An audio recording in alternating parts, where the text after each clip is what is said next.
16 రోజుల పండుగ విశిష్టత గురించి నేను చెప్తాను. 16 సంఖ్య హిందూ సాంప్రదాయంలో చాలా శుభప్రదమైంది. ఈ పండుగ ద్వారా కుటుంబ బంధాలు బలపడతాయి.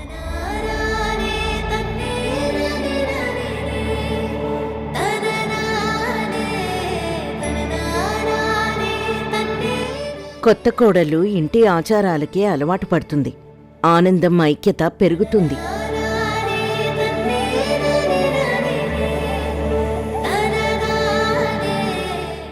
అలాగే ఈ పండుగ జరిపించడం యొక్క ముఖ్య ఉద్దేశం కొత్త జంటకు కుటుంబ ఆశీర్వాదాలు అందించడం.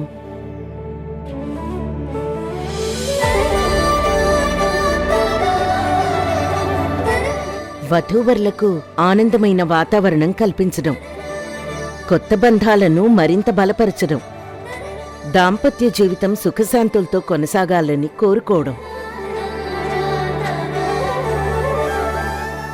ఈ రోజు నుంచి కొత్త జంట పూర్తి స్థాయిలో దాంపత్య జీవితం ప్రారంభించినట్టు భావిస్తారు.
అత్తయ్య, నూతన దంపతులతో మొక్క ఎందుకు నాటిస్తారు?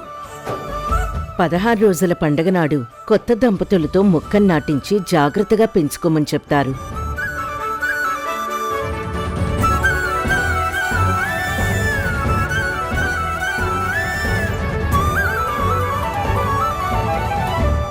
ఇది వాళ్లలో ఓర్పుతో పాటు కలగబోయే పిల్లల్ని పెంచడానికి కావలసిన సహనాన్ని కూడా నేర్పిస్తుంది.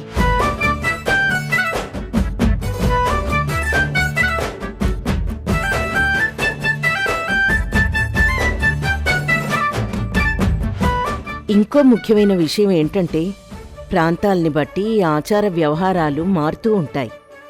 ఏం చేసినా ఎలా చేసినా కొత్త దంపతులు నిండు నూరేళ్లు సంతోషంగా పిల్లాపాపలతో కాపురాన్ని చేసుకోవాలని కోరుకోవడమే ఈ పండుగ ముఖ్యోద్దేశం.